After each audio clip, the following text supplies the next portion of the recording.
சற்று முன் வெளியான தகவல். மத்திய அரசு ஊழியர்களுக்கு ஓய்வூதியதாரர்களும் 8வது ஊதிய குழு அமலுக்கு வரும் நாளை ஆவலோடு எதிர்பார்த்து காத்திருக்கிறார்கள். இந்த நிலையில் அவர்களுக்கு நிவாரணம் அளிக்கும் செய்தி ஒன்று வெளியாகி இருக்கிறது.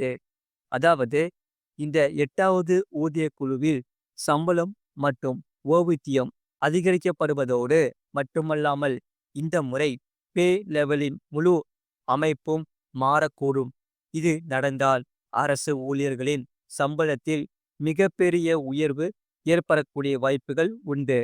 NCJCM 6 ஊதிய நிலைகளை 3 நிலைகளாக குறைக்க முன்மொழிந்துள்ளது. இந்த NCJCM லெவல் 1ஐ லெவல் 2 உடன் இணைக்கவும், லெவல் 3ஐ லெவல் 4 உடன் இணைக்கவும், லெவல் 5ஐ லெவல் 6 உடன் இணைக்கவும் முன்மொழிந்துள்ளதாக வட்டாரங்கள் தெரிவிக்கிறது. ஊதிய நிலைகள் இணைக்கப்பட்டால் அது ஊழியர்களின் அடிப்படை சம்பளத்தில் மிகப்பெரிய முன்னேற்றத்துக்கு வழிவகுக்கும். மேலும் இதன் மூலம் பதவி உயர்வும் விரைவாக நடக்கும். இந்த திட்டத்தின்படி தற்போதுள்ள சம்பள மெட்ரிக்ஸின் ஆரம்ப 6 நிலைகளை 3 நிலைகளாக குறைக்க வாய்ப்புள்ளது. இதன் கீழ் தற்போதுள்ள லெவல் 1 மற்றும் லெவல் 2ஐ இணைத்து ஒரு புதிய லெவல் ஏஐ உருவாக்க முன்மொழிக்கப்பட்டுள்ளது. அதாவது, இது உருவாக்கப்படலாம். அதேபோல் லெவல் 3 மற்றும் லெவல் 4ஐ இணைத்து லெவல் பிஐ உருவாக்கவும், லெவல் 5 மற்றும் லெவல் 6ஐ இணைத்து லெவல் சிஐ உருவாக்கவும் திட்டம் உள்ளது.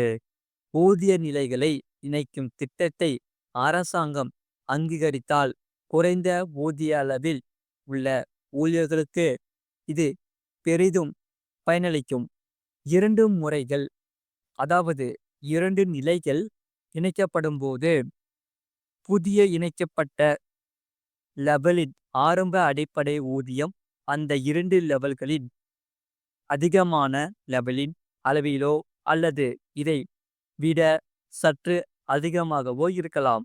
தற்போது லெவல் 1 ஊழியரின் மாதாந்திர அடிப்படை சம்பளம் ரூபாய் 18,000 ஆகும்.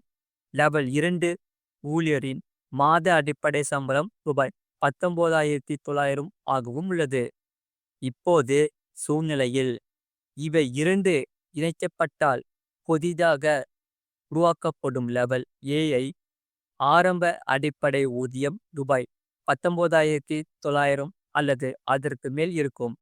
10 வருடங்களுக்கு ஒருமுறை அமைக்கப்படும் ஊதிய குழுக்கள் மத்திய அரசு ஊழியர்களின் சம்பளம், கொடுப்பனவுகள் மற்றும் ஓய்வூதியதாரர்களின் ஓய்வூதியம் ஆகியவற்றை திருத்த பரிந்துரைகளை அளிக்கிறது. இதற்காக இந்த ஆண்டு தொடக்கத்தில் 8வது ஊதிய குழுக்கான அறிவிப்பை மத்திய அரசளித்தது. இதன் பரிந்துரைகள் ஜனவரி 1, 2026 முதல் அமல்படுத்தப்படும் என்று எதிர்பார்க்கப்படுகிறது. புதிய ஊதிய குழு அமல்படுத்துவதன் மூலம் 50 லட்சத்திற்கும் மேற்பட்ட மத்திய அரசு ஊழியர்களும் சுமார் 65 லட்சம் ஓய்வூதியதாரர்களும் நேரடியாக பயனடைவார்கள். இதனால் ஊழியர்களின் நிலைகளை இணைப்பதற்கான இந்த பரிந்துரை ஏற்றுக்கொள்ளப்பட்டால் லெவல் 6 வரையிலான ஊழியர்களின் அடிப்படை சம்பளத்தில் மிகப்பெரிய முன்னேற்றம் ஏற்படும். பதவி உயர்வுக்கான வாய்ப்புகளும் முன்பை விட இன்னும் சிறப்பாக இருக்கும். பொறுப்பு துறப்பு. இந்த பதிவு தகவல் நோக்கங்களுக்காக மட்டுமே எழுதப்பட்டுள்ளது. இதன் மூலம் 8வது ஊதிய குழுவின் கீழ் கிடைக்கக்கூடிய ஊதிய உயர்வு அல்லது ஓய்வூதிய உயர்வுக்கு எந்தவித உத்தரவாதமும் அளிக்கப்படவில்லை. சமீபத்திய மற்றும் துல்லியமான தகவல்களுக்கு அதிகாரப்பூர்வ அரசாங்க தகவல்களை அணுக பரிந்துரைக்கப்படுகிறது. அது மட்டும் இல்லாமல் யுபிஐ என்று சுருக்கமாக அழைக்கப்படும் யூனிஃபைட் பேமெண்ட் இன்டர்ஃபேஸ் பரிவர்த்தனைகளில் வரும் ஜூன் 16ஆம் தேதி முதல் புதிய விதிகள் அமலுக்கு வருகிறது. அது என்னவென்று இங்கே பார்ப்போம். இந்த விதிகளை இந்திய தேசிய கொடுப்பனவு கழகம் ஆனது அமல்படுத்த இருக்கிறது. இந்த யுபிஐ ஆப் மற்றும் பேங்குகளில் இந்த விதிகள் நேரடி மாற்றங்களை கொண்டு வர இருக்கிறது. இதனால் யுபிஐ யூசர்கள் பதட்டமடைய வேண்டியது கிடையாது. என்ன இருக்கிறது அது என்பதை இங்கே பார்ப்போம். அதாவது யுபிஐ பரிவர்த்தனைகளை செய்யும்போது பணம் அனுப்பப்படுவதற்கும் அந்த பணத்தை பெற வேண்டிய நபர் பெறுவதற்கும் எடுத்துக் கொள்ளப்படும் நேரத்தில் இந்த விதிகள் அமலுக்கு வர இருக்கிறது.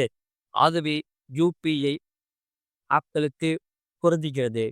அதாவது கூகுள் பே, ஃபோன்பே, பேடிஎம் மற்றும் பீம் போன்ற ஒட்டுமொத்த யுபிஐ ஆப்களுக்கும் இந்த விதிகள் அமலுக்கு வருகிறது. அதேபோல யுபிஐ ஆப்களுக்கு சேவைகளை கொடுக்கும் பேங்குகளுக்கும் இந்த விதிகள் அமல் செய்யப்பட இருக்கிறது. இதனால் யுபிஐ யூசர்களுக்கு ஏதாவது சிக்கல் ஏற்படுமா என்பதை முதலில் பார்க்க வேண்டும். உண்மையில் இந்த புதிய விதிகளால் ஜூன் 16ஆம் தேதிக்கு பிறகு யுபிஐ பரிவர்த்தனைகள் அதிவேகமாக முடிக்கப்பட இருக்கிறது.